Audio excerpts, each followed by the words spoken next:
So welcome everyone. I'm Madeline DiNono. I have the privilege of serving as the president and CEO for the Institute. And of course, you know Gina Davis. And next to Gina is Sonia Manzano, who's an award-winning actor and author, played Maria on TV Sesame Street for 44 years. And next to her is Jamil, thank God I got it right. Edie, who's got a film here, a wonderful film called The Bond, and has also worked as an associate producer on documentary projects for Oprah Winfrey Network, Viceland, and Discovery Network.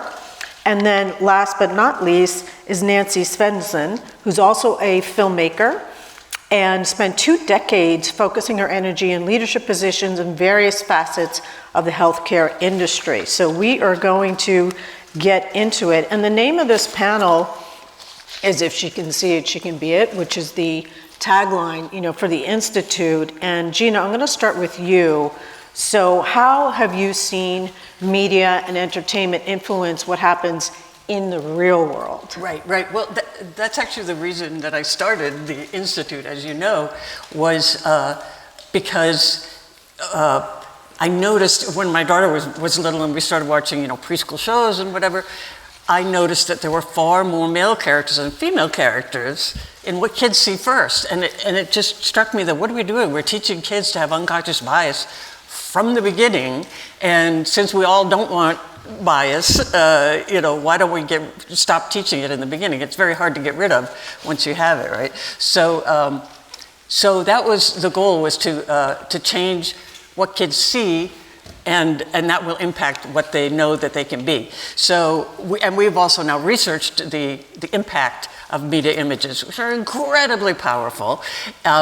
One example is we were asked by Fox to analyze the impact of the Dana Scully character from X-Files, and see, if anybody took up, STEM because of that. And it turned out, of the women who are currently working in STEM, 63% said that character inspired them to want to go into STEM. That's one character on one show. Imagine the impact, we could have on society, I mean, seeing a woman in that job, seeing a person of color, whatever, they say, wait a minute, I could do that too. There was also, let me see, what was it also? The global, because it expands globally as well. Right. So we surveyed 10,000 women around the country, and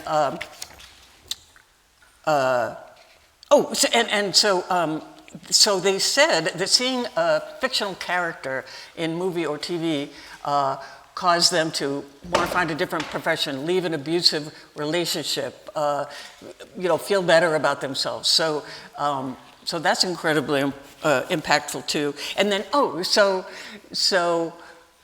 you may know that I took up archery for a while, and thought, wow, that's random. But so we did a study on archery, because my coach told me a few years ago that he was looking at the graph of participation in archery over the years, and it was always men at the top and boys, and then women, and then girls way at the bottom. And all of a sudden in 2012, the line for girls shot up 105%. And so why was that? What happened in 2012? Hunger Games and Brave, the animated movie, both had the lead character be a female archer, and girls left the theater and bought a bow. It was like, because the line just went like a rocket straight up. So, it's a funny way of showing the impact, but it's very powerful.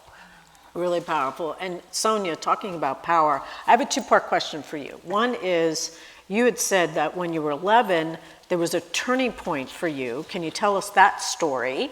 And then the second part, you have also said it took you a couple of years before you were comfortable being yourself on Sesame and playing Maria. So, but I would just love that backstory. I don't remember the turning point.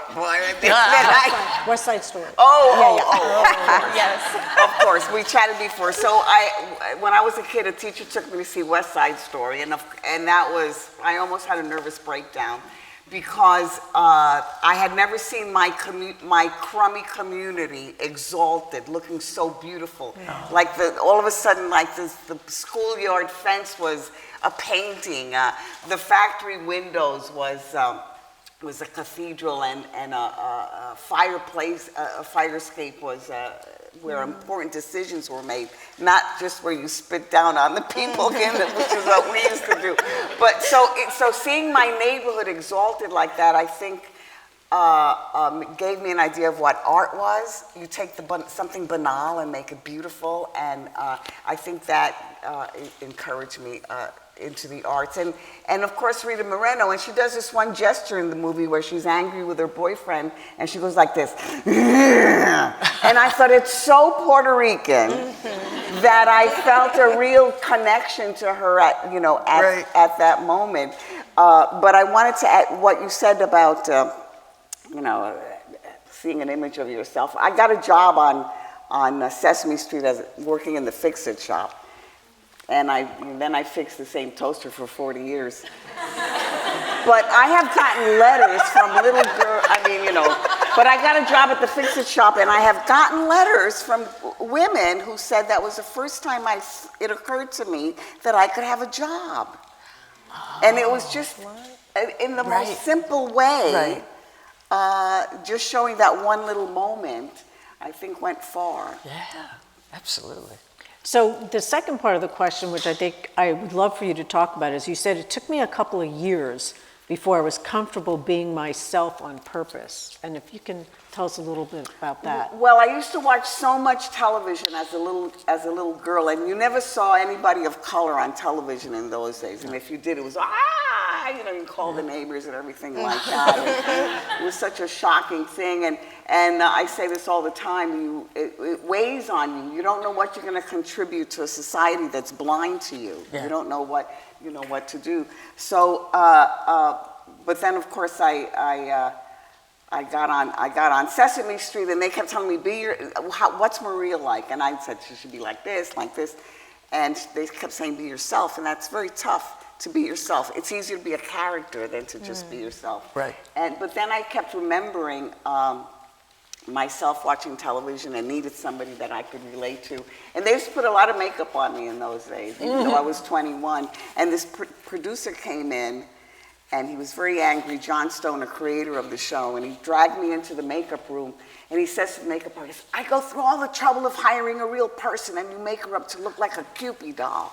Well, the makeup artist is very nervously taking off my makeup, so this drama is going on over my head. Right. But all I'm doing is looking at my face, seeing how they're taking all the makeup off, and then I said, oh, these people, I got this.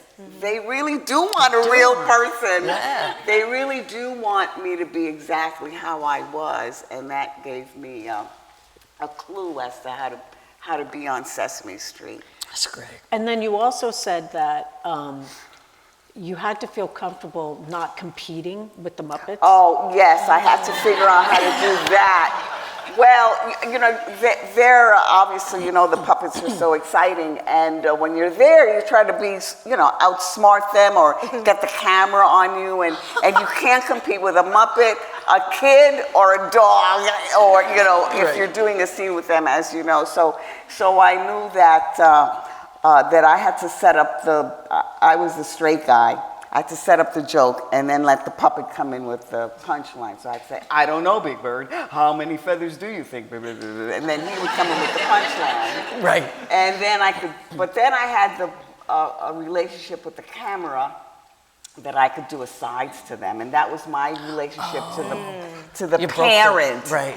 And so I always say, people say, ignore the camera. I say, no, always know exactly where the camera is. Yep. And so that you could relate to it and bring it into your lifetime. But I don't want to dominate the conversation, but I do want to say the trouble that we had getting a female puppet as popular as Cookie. I was going to ask you, what happened when Zoe came around? Oh, well, that was, Zoe they finally settled up on her, but before Zoe, they wanted someone as popular as a Cookie Monster or a female, right? Obviously.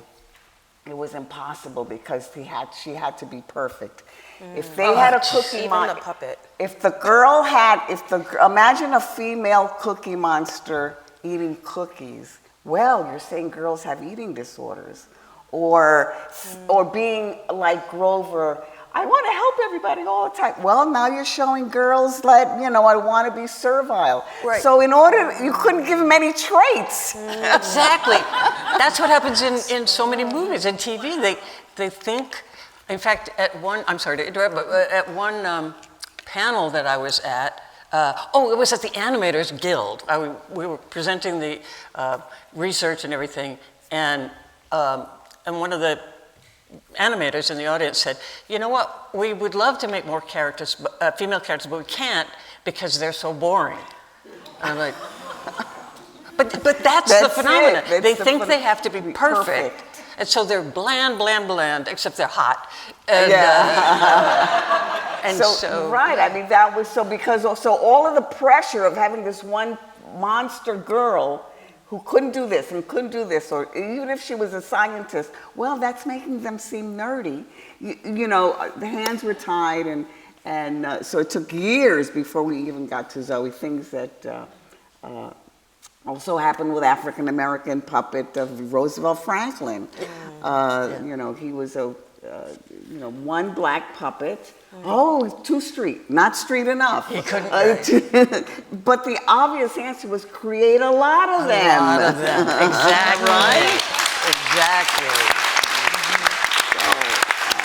But that wasn't the answer then. They took Roosevelt Franklin off the air. There wasn't another black puppet on Sesame Street for 50 years. Wow. 50 years. 50 years. Oh my God! Wow. Well, it took 25 years for them to get to Zoe. Right. So it had only male puppets for 25 years. I didn't say that. So, Jamil, I want to go over to you. We're talking about sharing lived experiences, right? And I'd love for our audience to know a little bit about your journey into filmmaking. And you chose a specific lane in terms of dealing with social justice issues. Yeah. So how did that all come about for you? I mean, I grew up with my mom, who's always been about social justice and giving back and helping our community. So social justice has always been a part of my life. But I always had this impression that I also love storytelling. I grew up on television. I'm not going to say I grew up watching you, Gina, but I grew up. If you were here yesterday, then you get the joke.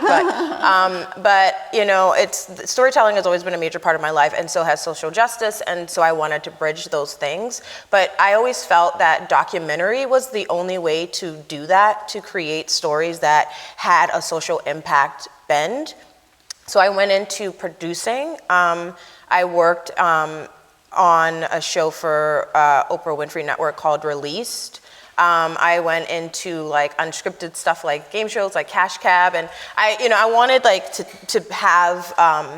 I wanted to be a storyteller, but it wasn't until I decided that my story is worth telling, and that's when I decided that I wanted to actually write and direct, because I felt like this is the issue. The characters that we see aren't nuanced, they aren't real, and I wanted to see myself and my community on TV, and I wanted to tell my story. And my mom is a storyteller of sorts. She goes into communities and she talks on panels and she shares her story. And I saw how just on a one-to-one relationship it worked. And I felt like the same thing happens with media, right? And how can we share our story and disseminate it and touch people? And my story, we could talk about this later, but for instance, The Bond, the film that we have here, follows an incarcerated pregnant woman as she gives birth and fights to hold on to her humanity, her dignity, and really human connection within this very isolating system. It's based on my mom's experience giving birth to me on Rikers Island. And I think for me, I saw it as a way to come to terms with really messy history, and But I also saw it as a way to end the stigma. For a very long time, I didn't even like want to tell anybody that story. But it wasn't until I decided, you know what, I'm going to become a storyteller. I'm going to tell my story. We're going to use vulnerability. We're going to use nuanced characters, because the character is in prison, right? Like, it's a messy story, but that's still a real person, right? And so, yeah, that's pretty much it. I'm trying to find a way to bridge storytelling, writing, all the things I love about story and the power of film with social impact and social justice. And I think changing the narrative that documentary film is the only way to make social impact and to build relationships with audiences, dynamic relationships with audiences. I think changing that is like my life's goal, my life's dream. And I could do that even with science fiction. We see that with animation, right? So it's really just building, I think, more of a circular and more two-way relationship with audiences. That's my goal. That's And great. I have a follow-up question for you. So what was it like for your mom to see that story? She thinks it's really important. I think when my mom tried to tell me her story when I was 16 years old, and I wasn't able to hear it then. At 29 years old, once I learned that 23 states still allow shackling of incarcerated pregnant women around the United States, I felt like, this is real, and there are so many of us. And not just the women, right? Because 58,000 women are incarcerated in this, 58,000 pregnant women are incarcerated every year in this country. I realized, and it's growing, right? Women are the fastest growing population, incarcerated population. I realized, okay, so with the massive rise of women being incarcerated, that means there are more and more kids being born behind bars. And what does that look like? And this is an invisible population. And I'm all about visibility and empowerment. So for me, it was really, this is a story that needed to be told, not only for healing within my family, but I think a lot happens in the dark, and right? And so being able to make this, like, bring light to this story, bring light to this population, and demand justice and change, I think legislatively as well, in discussion and conversation, that was the goal. And so she's very happy that this is a story, but it's also very obviously painful. Sure. But this is the work that we're doing, and this is the work that we need to continue doing. Absolutely. Yeah. Thank God you're doing that.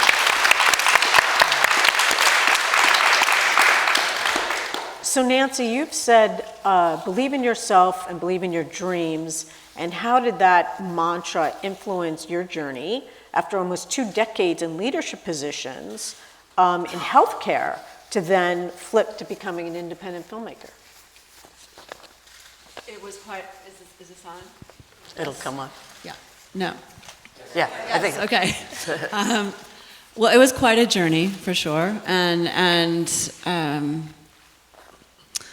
when I started, I came from a small town in Iowa and, wanted to leave, moved to San Francisco and kind of took the first job I had to support myself and sort of by happenstance ended up in business and then that sort of just took off. So I spent 2 decades in corporate America, rose to leadership positions in the healthcare industry and I got to a point where I felt so disconnected from who I really was and what I was doing and things that were important to me.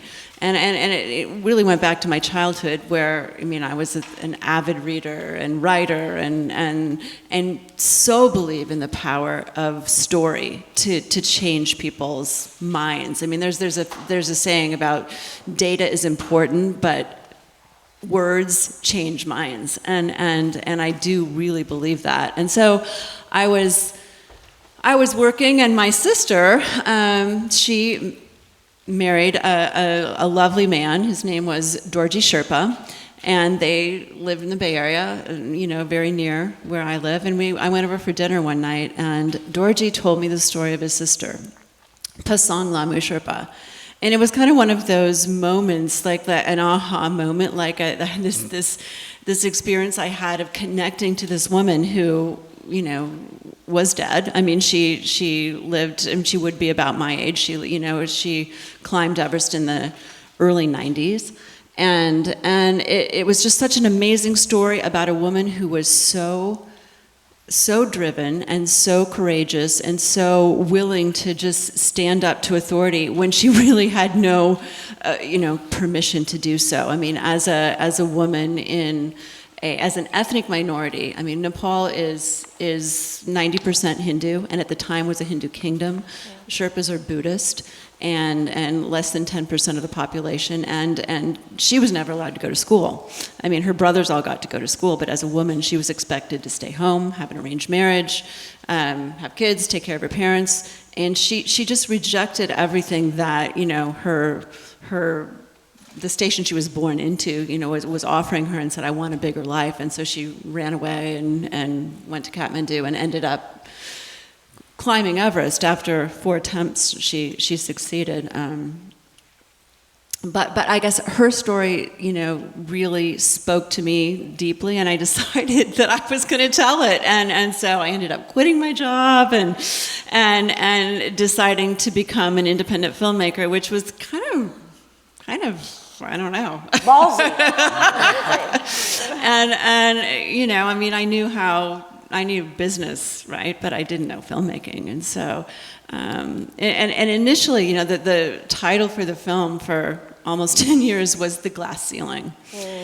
Because that was the lens I was coming to it with, at least in the beginning, because I had experienced that in a big way in my career, where, being a part of the leadership team and negotiating the deal, and then, when the deal closed, having the guys all sit next door in the office and smoke cigars and toast their success while I was in my office, next door listening in. And so, I mean, that feeling of being marginalized, in the corporate setting, of course, was really alive for me. Now, as I got through this more than 10-year process of making this film, and that was not the right title for the film, and so I changed it. That's my journey to filmmaking. And I have a follow-up question for you. I was really moved by, there were parallels between your mom and with Passan in poverty, and I was wondering if you could tell us a little bit about that. It's sort of hard to believe, in 2022, what life was like in rural Iowa. My mom died a couple of years ago, in 2019.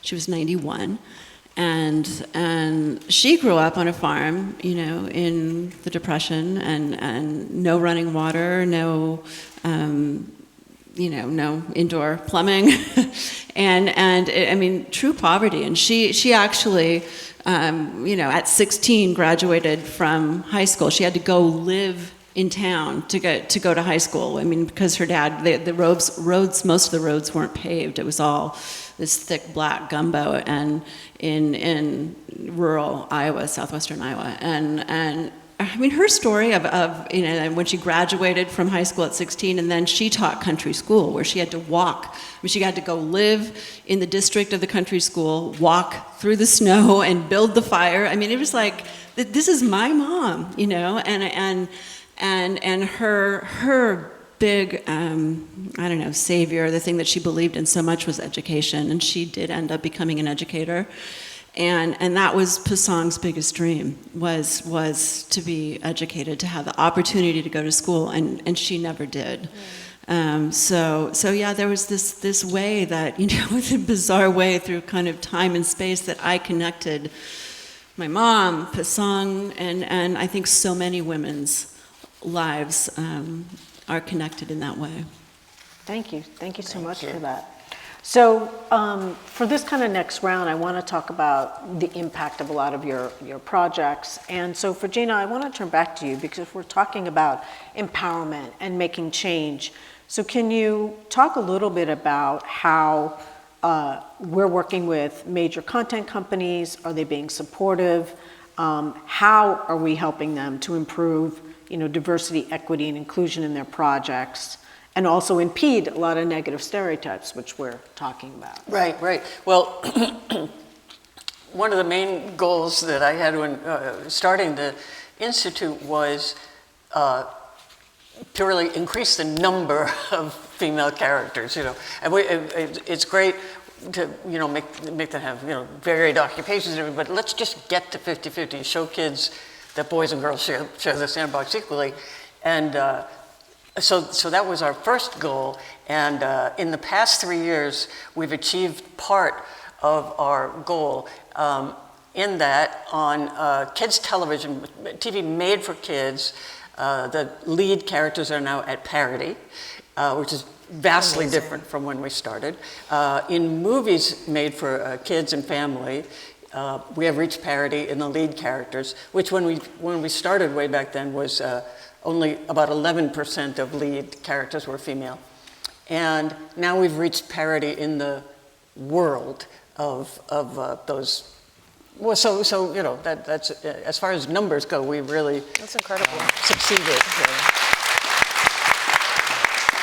And as far as like all the companies we work with, we developed a tool with by virtue of a grant from Google and working with USC Viterbi School of Engineering, we have developed a tool that we call Spell Check for Bias, and it can read scripts. It can read whatever you put in there, the ad that you want to make or whatever, and tell you how many characters are, you know, assigned, you know, to be female or BIPOC or, you know, non-gender conforming and all of that, disabled, if it says that they are, and it can tell you how big their role is, you know, who has the most words and all of that.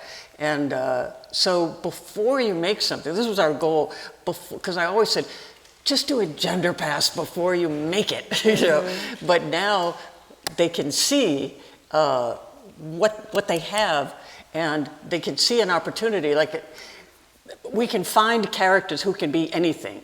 You know, they could be any kind of person. It doesn't have to be a white male, you know. And so it allows them to realize, oh, well, it's so easy to add some diversity to this project. So we have a tremendous relationship with NBC Universal for Spell Check for Bias. And we won an award. Did you tell about that? Yeah, Fast Company named it as, you know, greatest inventions. You know, they have kind of like so we were given an honorable mention as part of that. Yeah, exactly. Oh, wow. And so we also work very closely with Mars, who's a tremendous sponsor of the Institute. I mean, the festival. In fact, at the first festival, we had people dressed as M&Ms walking around all the time. Somebody would be taking my picture, and all of a sudden, oh, hi, M. I see you're here, too.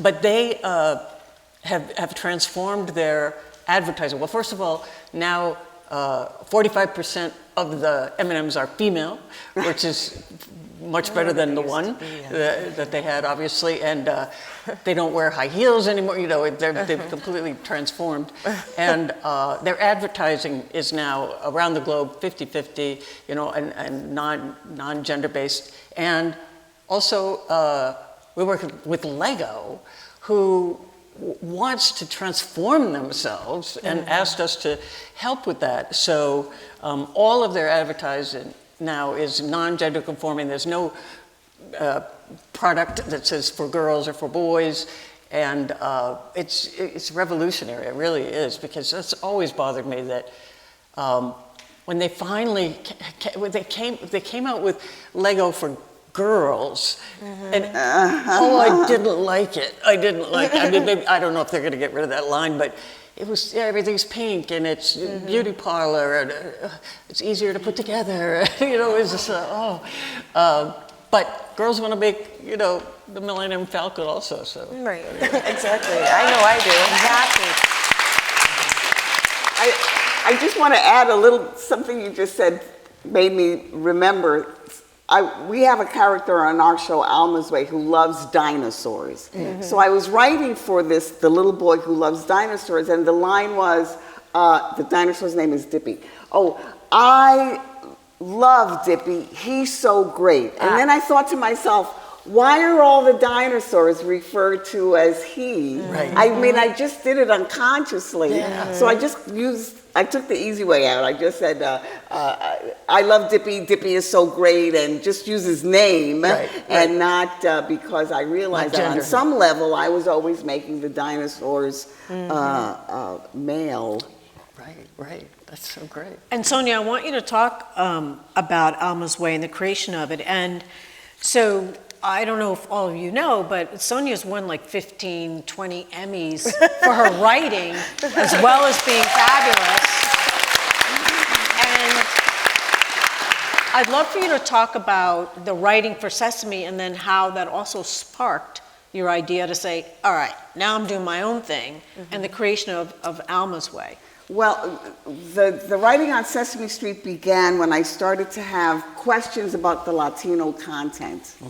And I always felt that every time Latino content came up, it wasn't as exciting as the other stuff. It was like earnest and all. And so you're competing with Cookie Monster Eats the Table, and now comes Latino content. What are you going to remember? Cookie Monster eating the table, not... even though you tried to make the Latino content as zany as the show, so that I wanted the Latino content to match what the whole show was. Smart, crazy, irreverent. So that's what I wanted to do. I wanted to take it out of Latino content is bongos and rice and beans and Spanish language. And it is. But it had to match the big show, so that so the first thing I wrote for Sesame Street was me as Fred Astaire and Ginger Rogers talking about how all Spanish people say hola when they mean hello, because to me that was showing Latino content, but in the same realm as Cookie Monster eating the table, because then you're seeing a New Yorican and a Chicano dressed up as Fred Astaire and Ginger Rogers takes it out there. So that's how it started on Sesame Street, and I'm very happy that Linda Saminsky, who was at PBS Kids, asked me to create a show, a Latin family. So of course I made them a Puerto Rican family that because I'm Puerto Rican. Fantastic. And it's Alma's Way, and the show is about thinking. I was concerned that I saw a lot of kids who couldn't memorize past tests, couldn't speak English, and they thought they were stupid. And I wanted to show that everybody has a brain and you can figure things out. And thankfully, Ellen Doherty, Fred Rogers, they're here. Take a bow or wave to everyone. Suzanne Marcy, Christine Gorski. My idea was to write a show about a kid who thought, and we could see it. Oh. You actually see it. Great. So good. And follow the thought process. I didn't care what they thought about. Right. Anything. Right. But Fred Rogers Productions says, let's give them something specific, some specific solutions to come out, to have. So that's what Alma's Way is about. And of course, taking everything from Sesame Street, it's got to be funny, and it's got to be authentic, and it's got to be sincere. So we're having a good time with that. That's great. And one of the other things, we look at family dynamics. We also look at age representation. And one of the things that I think Alma's Way does beautifully is the dynamics of the parents, the mother, father, and also the grandparents that are vibrant. They're not like, Talk about that, because that's a choice that you made to say this is going to be a vibrant family. Yes. I'm a grandmother. I'm a stewardess, so I'm never around. I just kind of fly in for special occasions. Nice. I base them on real people. For example, the grandfather is based on Lin-Manuel Miranda's father, who I knew. I mean, that to me was like a vibrant grandfather. And it was very important to me that the parents, they're not just benignly waiting to solve a kid's problem. The mother forgets the keys. Yeah. She messes That's up great. the dinner. Yeah. They're always multitasking. They watch a baseball game while they're folding laundry, so that they were real people who had their own lives separate from Alma. I thought that was more sincere, and I think it's coming across. Do you guys agree up there? That's great. Yeah. It's a really great show. So Jamil, I want to go back to you in terms of, we're talking about personal experiences and infusing that into your art. Can you go a little bit deeper on the bond in terms of, you started to mention this, but what's the takeaway for the audience? You know, one of it is kind of the destigmatizing the issue about women and incarceration, but the other is, you mentioned about justice. Can you talk a little bit about kind of outcomes for you that you're hoping with the film?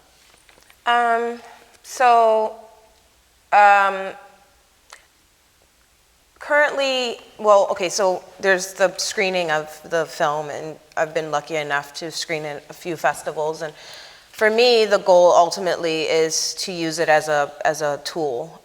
It's a short film, it's 16 minutes long, and I think it makes it really useful for spreading the conversation. And spreading the message that this is something that's happening, the shackling. There's a movement, an anti-shackling movement that is happening, but it's state-based. And so I think it's mostly about getting having conversations on the statewide level.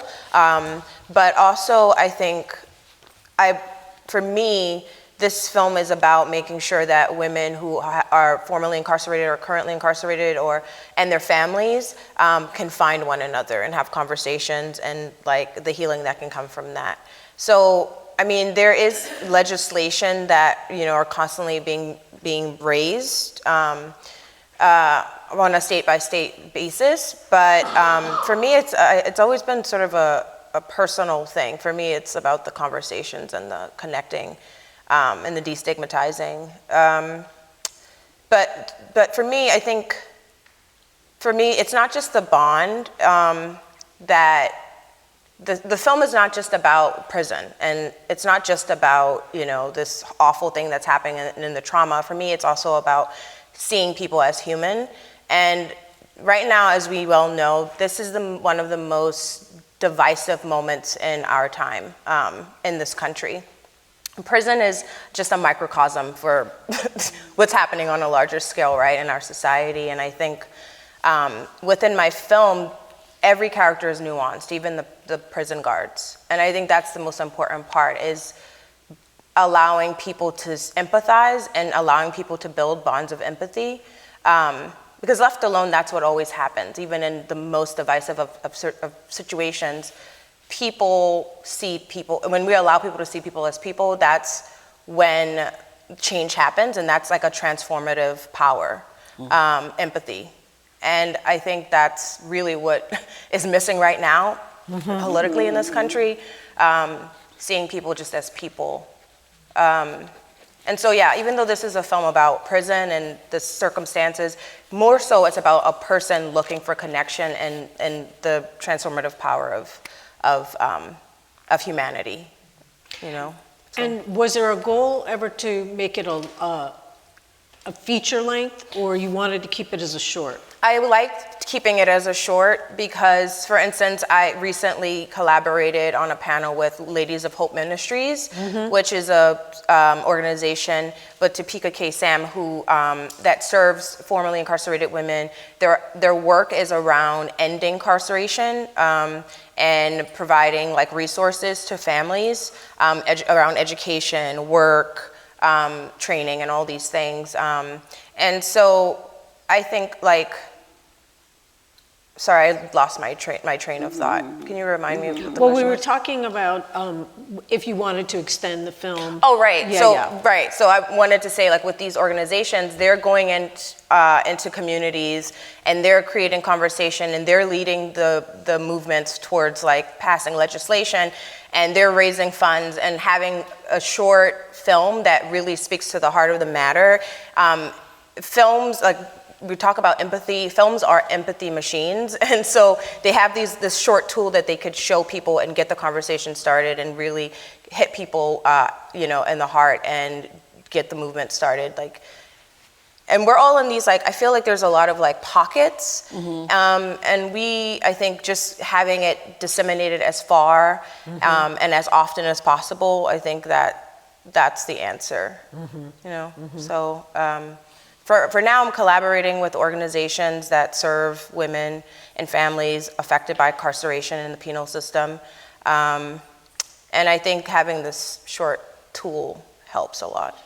It's exhausting. Like getting this out, I got it out. I'm done with it. But I'm ready to move on to something else. Yeah, it's exhausting. So Nancy, moving over, we're talking about transformation, connection, and getting it out, because this took quite many years for you to do. In terms of the impact, because you talked about the impact on Nepalese women, but then just the impact of the film, on women and girls. And if you can just talk about that. Yes, well, I think there's kind of twofold. I mean, when I think about what I wanted for this film, what I wanted its impact to be. I mean, there's number one, there's this piece of setting the record straight. Because, at the time, if you look at the history and Everest in the media, it's dominated by men, right? All the stories are about men. There's so much testosterone on that mountain, right? Right, it is. And it's like, where are the women of Everest, right? And at the time that Pasang was climbing, this was in the early 90s, there was still this post-colonial attitude where these international climbers, I mean, many of whom, I've met, talking to them today is very different than, I think what their observations were at the time, because their opinion, I mean, this idea of climbing Everest, it was like this spiritual thing that only elite climbers, should be allowed to do, and the experience of summiting Everest without oxygen, they talk at nauseum about stuff like this, and people said on the record, what was she doing on the mountain? She wasn't really a climber, she was a woman. In her own country, she was criticized because she was a mother. I mean, what does a mother, of 3 children, have, does she really have the right to leave those children and go pursue, climbing a mountain that is in her own country? And it was just extraordinary criticism that she received at the time. And it's been so interesting to talk with some of these people, to hear people's reaction to the film when they see the behind the scenes of what she was really about, and all the obstacles that she had to face. Because as I said, she was a Buddhist in a Hindu kingdom. She was uneducated, but she was also, in the caste system, which was really prevalent, is still prevalent today. I mean, as an ethnic minority, she was actually outside of the caste system. She was an outcast, and that's where the word comes from. And she would have been taught, by her mother, societal norms were that she couldn't even make eye contact with like government officials, and yet, I mean, you see in the film, she has an audience with the prime minister where she's asking for his support, which he doesn't give her, and just pretty extraordinary. And so all of these Western international climbers, men, who heard about this tragedy on the mountain, because it was a big deal. In 1993, she died on. She summited on her 4th attempt, and then she died on the way down. She got caught at the South Summit in a terrible storm with 2 other Sherpa, and one of them was able to make it down, and they were going to try to bring oxygen up because they ran out of oxygen, which is, is kind of the end. But they couldn't get back to them, and so the 2 of them both died. But she was the first, but the country, in the meantime, sort of erupted because she had become sort of a people's hero, and she was very charismatic. She held press conferences again. I mean, all these climbers, the into thin air folks, I mean, they had no idea what it meant for her to climb Everest. And, you know, and so it's really interesting to talk to them today and have them see and understand a little bit more about, you know, all of the obstacles that she faced. And so that's really, you know, one piece that I really wanted, because this is a historical record. She is, you know, to Nepalis today, most of them are not climbers. And so if you talk to Nepali people, Nepali women today, they say, what climbers do you know? I mean, they're not going to say, I don't know, you know, Jimmy Chin. I mean, they're going to say, well, there's Tenzing Norgay, who was a Sherpa who summited with, you know, Sir Edmund Hillary in 1953, and they're going to say Pasang Lamu Sherpa.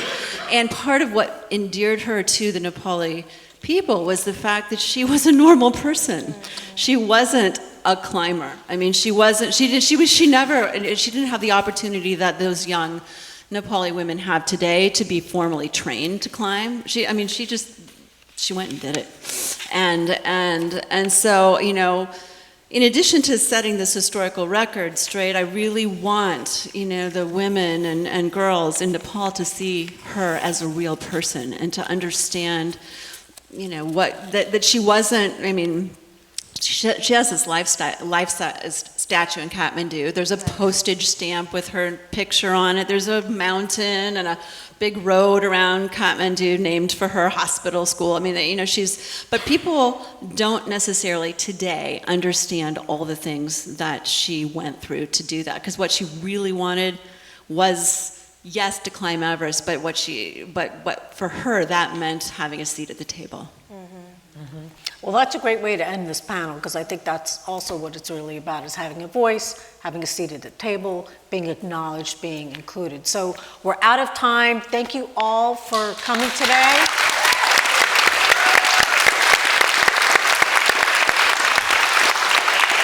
Thank you.